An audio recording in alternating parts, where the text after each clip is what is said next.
What's going on, Ape Nation? Good evening. It is Thursday, October 7th, 2021, and I waited a day to make this video. I almost made it last night. Last night, I happened to catch Treys' video before I fell asleep that was entitled Representative David Scott is a Hypocrite. And I don't know where this video came from. Clearly, it was the House Committee on Financial Services. And this is Representative David Scott, who is from the 13th District in Georgia. I don't know what's wrong with Georgia right now, but they seem to be having all kinds of problems, including finding politicians that actually go to work for their constituents. Anyways, yeah, this video concerned me. And let me say this. I kind of made the thumbnail a little clickbaity, but I feel like this might be one of the most important videos that I've done so far.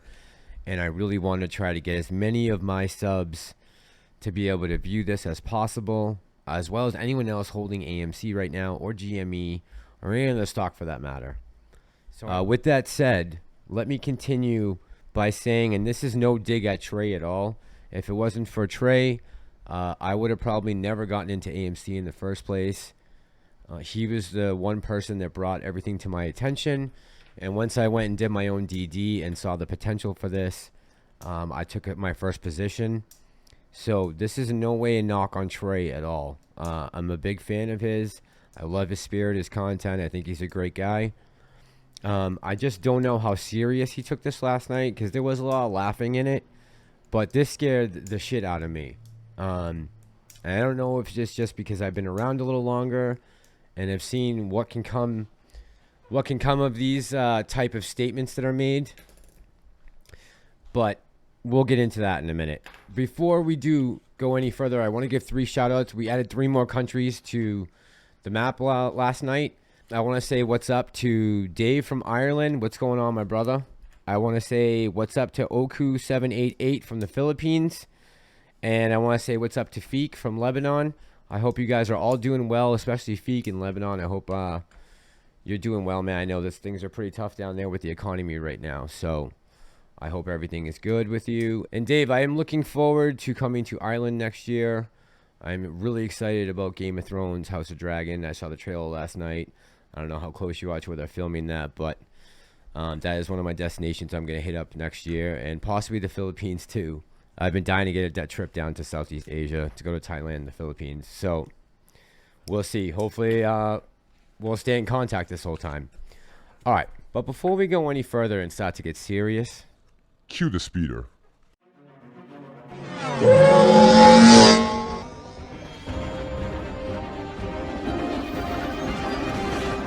And you just said that on camera. This going viral. guys, thank you so much for crushing it and getting me to 1,000 subscribers. If I haven't earned your subscription yet, this is the way. All right, guys, let's get into this.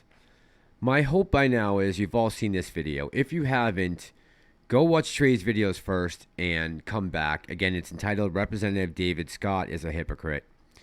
And like I said, you know, Trey just usually is lighthearted like this and jokes around a lot. So I'm assuming that he does see the seriousness behind this.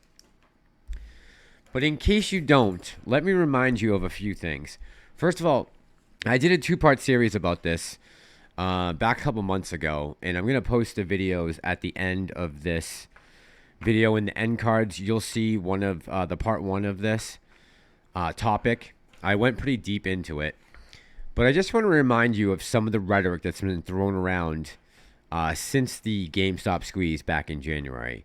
And I'm going to start with the former SEC Commissioner, Laura Unger. But I'm not going to tell you what she said. Roll the film. Yeah, I was just gonna say, it doesn't what make this harder that it's all happening on social media? I mean, how do you define market manipulation when you're talking about the internet and social media and blogs? Well, if people actually are saying, let's all buy 1,000 shares now to drive up the price, I would say that sounds like market manipulation to me. Whether they're really doing it, who's the person that's saying it, what's their interest in raising that stock price, and what's the actual impact. The problem is, if the regulators do nothing and this happens, it really puts a lot of question about the integrity of the market, right? And it really everybody's scratching their heads over this. what should happen? What is the right thing to do to control this or stop this? Not unlike what we saw on January 6th at the Capitol, right? If you don't have the police in there at the... Okay. Now, that statement should really make you pause, because let's not forget what they're saying about people who were at the January 6th rally, that there was an insurrection. I'm not going to ever call it that. I'm not going to say that I approve of what happened, nor do I think that some of that wasn't well-deserved, to be honest with you. After everything that's transpired in the last year, people losing their businesses, their homes, their livelihoods, their life. So frustration, I would say, was at an all-time high back in January. All kinds of questions about election integrity and all kinds of other stuff, and I'm not getting into that part of it. I want to stick with what Miss Unger just said. And when you start to draw those comparisons, like I said in the video previously, red flags should go up. And let's jump right from her, and let's go to the Director of Homeland Security, who is Mr. Alejandro Mayorkas.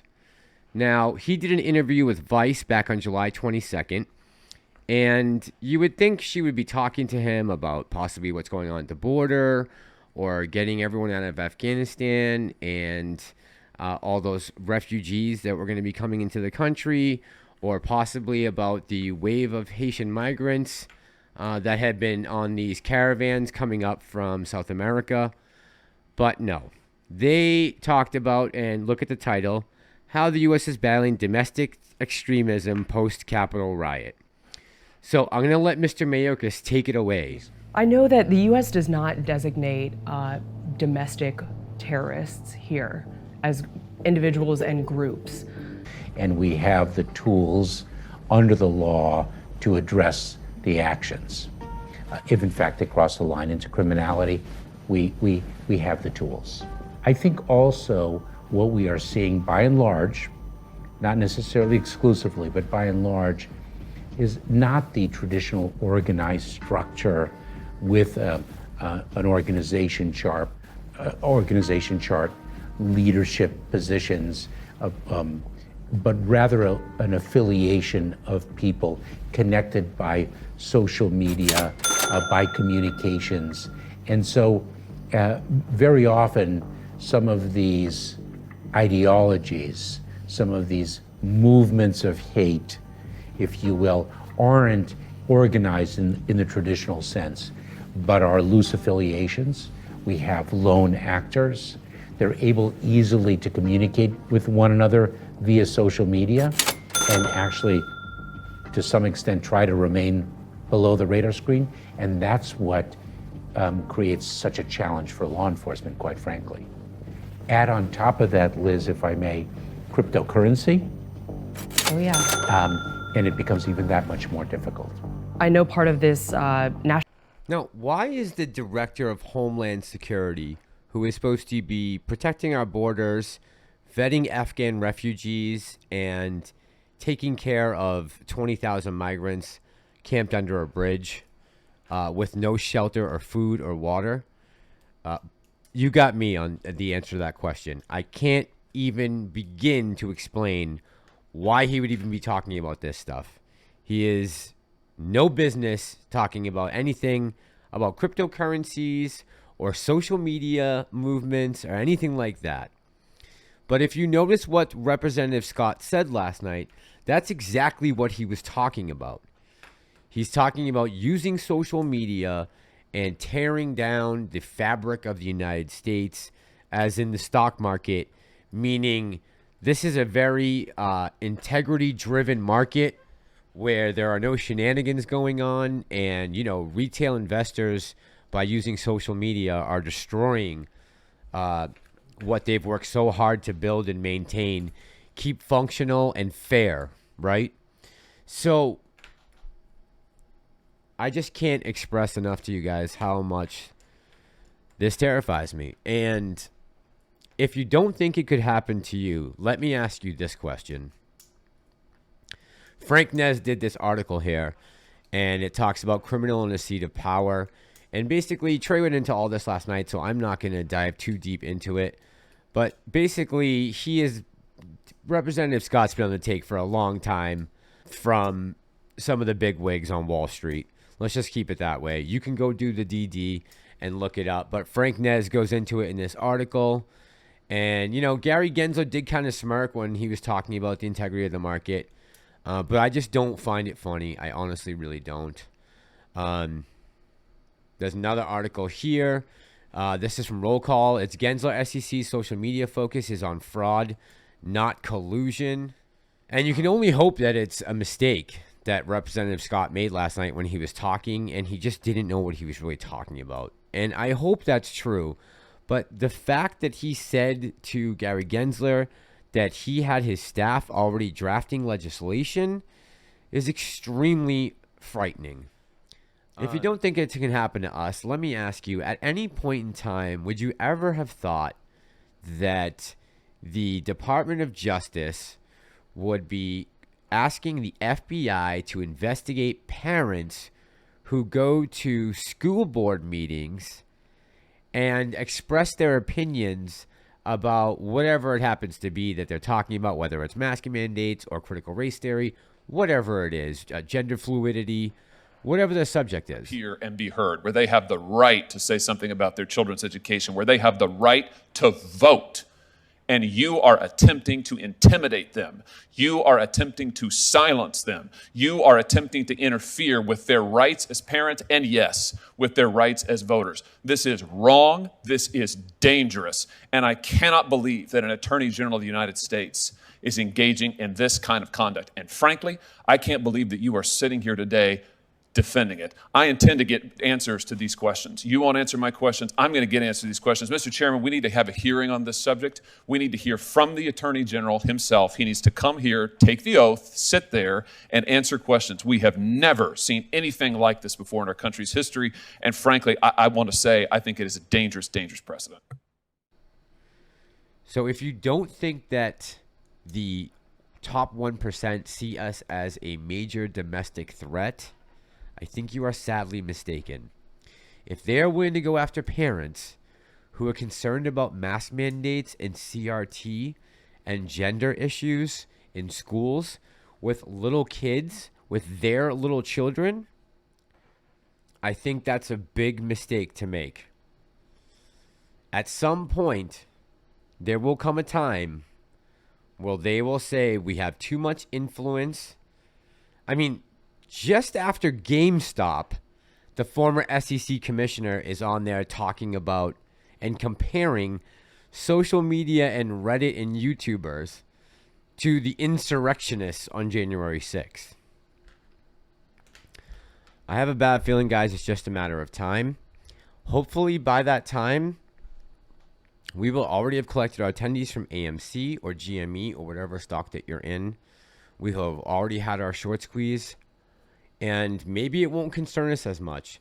Maybe there's going to come a time where we're not going to be able to talk about all the stocks that we like, that we want to buy, because they're going to say that it's hate speech and that it's, you know, domestic terrorism against the fair market of the New York Stock Exchange or whatever the case may be, the NASDAQ. If they want to make it happen, they can make it happen. The only way for us to prevent it is, like Trey said in the video last night, you got to call up your Congress people and say, hey, if you think about doing this, don't plan on being back in 2022. We'll take you right out of that seat and put someone else in that can do your job. And I say to the parents out there that are out there fighting for their children, you tell them the same thing. You know what? You don't want to listen to what I have to say? I'll find someone that will. And guys, I'm going to leave it there for tonight. I would suggest, if you want, go watch those two videos. I got much more in depth about what their thinking is and where this could be heading in the near future. I would just recommend just go watch them. Again, guys, thank you for all your support. I appreciate all of you out there really working hard to keep my channel going and keep the momentum for AMC going and this movement and us fixing this market. I really appreciate all of you guys. This is Ape Nation. I'm the Massalorian, and I'm out.